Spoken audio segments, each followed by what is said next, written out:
Well, both sides could have won it at the end, but did you feel a draw overall was a fair result, Nigel? As you say, both sides could have won at the end. I thought we started the game really well. Obviously, deflected goal against the run of play that puts them 1-0 up, but we've responded well. We had a lot of ball, created some good situations. Half-time, we believed we could go and win the game. 𝗦𝗧𝗧𝗧𝗏 scored a good penalty. It was a great composed finish, wasn't it? Harvey Saunders working his socks off again. Front three were really good. Conor Jennings did all the selfless work that you've got to see up front. He led the line really well. 𝗬𝗪𝗡𝗏 getting his start in there as the number 8 running on from there. He's come off with cramp at the end, and obviously then you put Christian Dennis on. You think, oh, come on, Christian, keep being attack-minded from that point of view. And obviously, very unfortunate at the end. He had a couple of chances that just didn't go in for him. And as you said there, 𝗬𝗢𝗨𝗥 had to make a couple of good saves then, because the game, we lost that control of the game a little bit, where the outlet was the full-backs, but Cam Mullen went on to try and get really attack-minded from that point of view, going down there a little bit more than Lee. But maybe Harvey played a little bit narrower then with his pace, and obviously we stopped the width then, and we made it a little bit more easier for them to, we didn't get on the ball enough as we wanted to.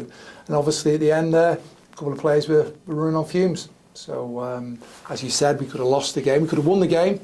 And obviously just maybe I'll reflect on the game, maybe I could have done one or two things a little bit differently as the game was going on there, but in the desire to win, I think the front three were effective on that. And as I say, with Christian Dennis going on there, and that's how you affect it from behind the game. Obviously Zach Bradshaw, fair start from that point of view, maybe like solid run out of steam, maybe he could change that a bit early. And obviously the influential Sam Finley, maybe he wasn't getting on the ball as much as we'd like him to go and do to get it through there. And obviously he was on the booking, and obviously we've then got done on the counter-attack a couple of times, but we had chances. Again, Jordan Turnbull's headed over the crossbar, and 𝗦𝗧𝗧𝗏𝗏 cutting inside, and the keeper's made some good saves from there. So we had chances, but I say there's a little 5-minute block there where they had a couple of chances, and 𝗬𝗢𝗨𝗥 made some good saves, and all players put the bodies on the line to keep the ball out the back of the net. You made some changes and a slightly different formation, very positive looking formation with Sam as the holder and then the players alongside him. Yeah, we're looking to win the game, go and win the next game of football, and obviously from that point of view, it's a 1, it's a 4, it's a holder midfield player, 2 advanced 8s, and a front 3 to be dynamic in there. So it's a front 5 with loads of energy and goals within them, and Sam just to go and pull the strings in the middle of the pitch, with trying to get the 2 full-backs on the ball to get forward, and obviously mindful of a height point of view again from set pieces, because obviously they were a big side, but we had some good chances again from set pieces, again notably Jordan Turnbull's header that's just gone over the crossbar. Particularly second half, they seemed to miss out the midfield, didn't you? And it was about picking up the second balls and then trying to get on into your pattern of play again. Well, listen, we knew the goalkeeper was going to get the ball, kick it long up to the big centre forward, and obviously play from there. So I thought Jordan Turnbull and Deck did really well managing that situation. As you say, we just needed to get on the ball and have a little bit more calmness getting on the ball. As I said, for me, I'll look back on it, on a couple of things that I'm reflecting on now. But unfortunately, we didn't get the win that we were after. So I'll reflect on it and we'll go from there. You touched on 𝗬𝗪𝗡𝗏. I mean, obviously a big day for him. I mean, that's his first league start, and quite a responsibility on today, as you say, sort of playing that number 8 role alongside Sam. Yeah, we're trying. He's good. He gets forward. Obviously he's finding his feet. Obviously, same as Josh Williams, come from non-league, getting used to all of it, and he's been close. He's been working hard. And obviously we've played him in a couple of positions before in the first team in the cup competitions, and he's played in that 8 position before in one of the cup competitions, and he's done really well because we give him that licence to get forward, and he's got that bit of athleticism as well. As I say, he's come off with cramp towards the end there, but we really like him. We think he's a good player, and he's got a goal threat, and he's got a great attitude, and I was delighted for him that he's got his start today. A point, and you obviously want more at home, I know, but at least you haven't lost today, and yet you can move on with a bit of confidence looking to Morecambe on New Year's Day. Well, you look at the players; they're running on fumes there. So they're grafting. There's number 1, they graft. So the lads have worked. It was competitive. They've had to compete. They competed. Conor Jennings and Jordan Turnbull are 2 great examples there at both ends of the pitch where they've had to compete. It was physically demanding, and again, we wanted to have that little bit more quality on the football at times to go and create and score situations. And that's what we'll keep working on. Brad Walker on the bench today. I know he came on sort of right at the end, but I mean, good to hear him back in the squad. At least that's one person coming back. Oh, definitely. Brad's coming back. Sads Khan's coming back. Regan Hendry's not going to be too far away. So again, from that middle of the pitch point of view, we've got some really talented players who are going to become available again soon.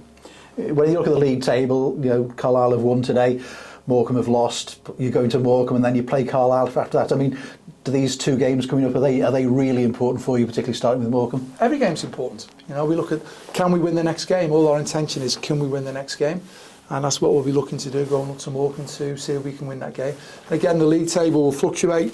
And for me, we're just thinking, just look at the next game. What have we got to do to go and win the next game? Can we arrive fit, fresh, available for selection? Can we be organised, understand where they are, threats that they're going to, like the goalkeeper today, kicking the ball long? How do you try and navigate and deal with that? Because if it's a dead ball goal kick, you can't go and press that. You've got to realise you've just got to defend them and win the second balls. But it's then when you get the ball, what are you going to go and do with it?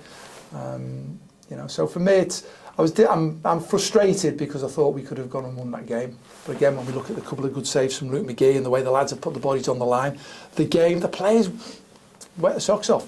You know what I mean? You can't fault that. Front three done really, really well. As I say, we just touched on Sol Solomon and Kieran Morris in there. Attack-minded players. And again, Christian Dennis coming on. Oh, it just hasn't fallen for them again, which is a shame. But again, we'll get ourselves going and we'll get ready for the next goal and we'll keep working hard.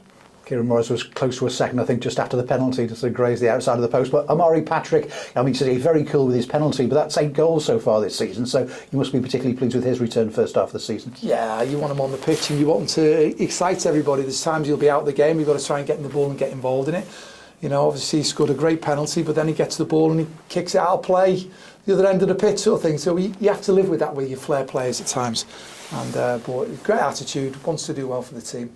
And you want to see him on the pitch, you want to give him the ball. As I said, sometimes you just got to accept things might not go the way, but when they do, it's exciting. I can visualise it now where he's cut inside, the keeper's made a good, he's gone on the top corner, he's made a good save with his hand, the goalkeeper. So we've had chances. I say both goalkeepers have made some good saves today. I'll say we'll reflect on it, but what we've got to do, we've got a team that are trying, a team that are working hard, and yeah, there we go. On the end of the calendar year, you're probably not quite where you would want to be in the league at the moment, certainly. What can the fans look forward to starting on New Year's Day? We look forward. It's New Year's Day, it's the next game. We're at home, we go into 2025. We've had, what's that, 21 games we've got? Still got 25 league games to go, which is a lot of league games, so we're not even halfway through the season yet. And we enter the January period as well, so there'll be loads of speculation about players on the horizon. Obviously, there's got new investment coming into the football club, so there's lots of talking points to be done. But for me, it's trying to break it all down. Focus is, can we win the next game of football? And then everything else will take care of itself. And nothing concrete on the January window just yet, so it's just wait and see for us all, is it? Well, listen, it's time will tell. Let's leave it at that. Cheers, Nigel. Cheers.